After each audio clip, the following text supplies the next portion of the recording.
কি অবস্থা তোমাদের? আশা করি তোমরা অনেক অনেক ভালো আছো। আলহামদুলিল্লাহ আমিও ভালো আছি। আজকে হচ্ছে দ্বিতীয় রোজা, তো দ্বিতীয় রোজাও চলে গেলো। এইভাবে এক এক করতে করতে 30টাই চলে যাবে চোখের পলকে। আমার রোজার মাসটা খুব তাড়াতাড়ি চলে যায়। আর এটা হচ্ছে রোজার আগের ভিডিও। আমার ভাই ভাবি ছিল বাসায়, যে তাদের জন্য গরুর মাংস রান্না করছি। আর আমার ভাই খুব গরুর মাংস পছন্দ করে, এই জন্য তার জন্যই রান্না করছি। একসময় ভাই যখন কিছু করতো না, তখন আমরা কেউ দেখতে পারতাম না, আমি না, মা না, আব্বা না। তো এখন ভাই কাজ করে, টাকা ইনকাম করে, তাই ভাইকে সবাই ভালোবাসে, তোলা তোলা করে রাখে। আমিও যেমন। এটাই হচ্ছে পুরুষ মানুষের জীবন। পুরুষ মানুষ টাকা ইনকাম করলে খুব ভালো, টাকা ইনকাম না করলেই গেল গা। তো এক গামলা খেয়ে আমি চলে আসছি ভয়েস দিতে, মানে প্রথম রোজার পরে আমি এটা ভয়েস দিচ্ছি, আর দ্বিতীয় রোজার দিনে এটা আপলোড হচ্ছে। তো এত পরিমাণ খাইছি, মানে ছেলেদের তুলনায় কিন্তু মেয়েরা বেশি খায়। আমার বাসায় আমি বেশি খাই, আমার আব্বা ভাই আমার বরের থেকে বেশি খায়। তো স্কুলে যখন আমি ছেলেদের পক্ষে কথা বলতাম, আমার বান্ধবীরা আমাকে বাঁশ দিত, বলে তুই মেয়ে হয়ে কেন ছেলেদের পক্ষে কথা বলিস। আসলে ছেলেরা অনেক ভালো হয়। আমরা দুতলায় ক্লাস করতাম, নিচে ছেলেরা ক্লাস করতো। আমাদের উপর থেকে যদি কিছু পড়ে যেত, আমি যদি বলতাম নিয়ে আয়, তো কেউ নিয়ে আসবে না। আর ছেলেদের যদি বলি ভাইয়া একটু উঠিয়ে নিয়ে আসেন, তো দৌড়াতে দৌড়াতে উঠিয়ে আনবে। তো যেটাই হোক, এটাই হচ্ছে ছেলে মানুষের মেয়েদের অনেক কেয়ার করে, ছেলেরা অনেক ভালো হয়। আর আমার বন্ধু বান্ধবগুলো খুবই খুবই ভালো, এখনও তাদের সাথে আমার যোগাযোগ আছে।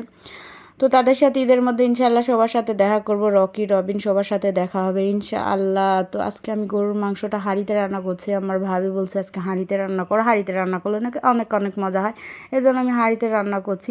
আর একটা টেস্ট করব বলে উঠিয়ে দেখছি যে লবণ ঝাল হয়েছিল নাকি, তো উঠাতে পারছিলাম না। আমি আবার পানি গরম দিচ্ছিলাম আরেক চুলাতে, যেন আবার রেখে দিলাম, পরে দেখবো টেস্ট করে।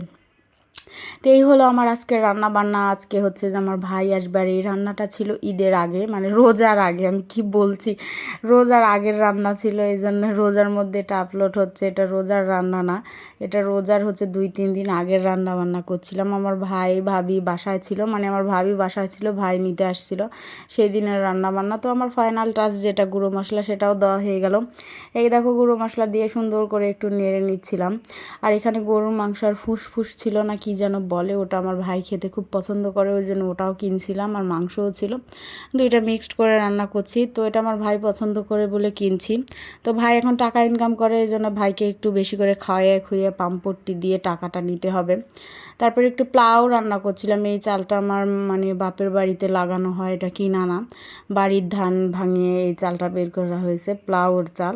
আর এই চাল দিয়ে প্লাউ রান্না করলে অনেক অনেক মজা হয়। শীতের মধ্যে তো প্লাউতে আমি গাজর দিবই, তো এই জন্য একটু গাজর গ্রেট করে দিয়ে দিলাম। তারপর প্লাউতে আমি পানি দিই না, এখানে দুধ দিয়ে দিলাম, দুধ দিয়ে প্লাউটা রেডি করে নিব। একটু স্পেশাল করে রান্না করছি আজকে আমার ভাইয়ের জন্য। তো আমার ভাই প্লাউ খেতে পছন্দ করে না, ও ভাত খাবে, এটা আমার ভাবির জন্য রান্না করছি। আর আমরা বাদ বাকি যারা আছি বাসায় তারা খাবো, তো আমরা মেয়েরা একটু বেশি খাই। তো তারপরে ঢাকনাটা লাগিয়ে দিল আমার ভাবি, আমার ভাবি আমাকে হেল্প করছিল। তারপর আমি মাছ ভাজতে চলে গেলাম। আমি বেগুন ভাজতে চেয়েছিলাম, পরে দেখি ফ্রিজে বেগুন নাই, তারপরে মাছটাই ভেজে নিলাম। তো মাছ ভাজি দিয়ে পোলাও খেতে অনেক ভালো লাগে। তো আজকে মাছ ভাজি পর্যন্ত, সবাই ভালো থাকো, আল্লাহ হাফেজ।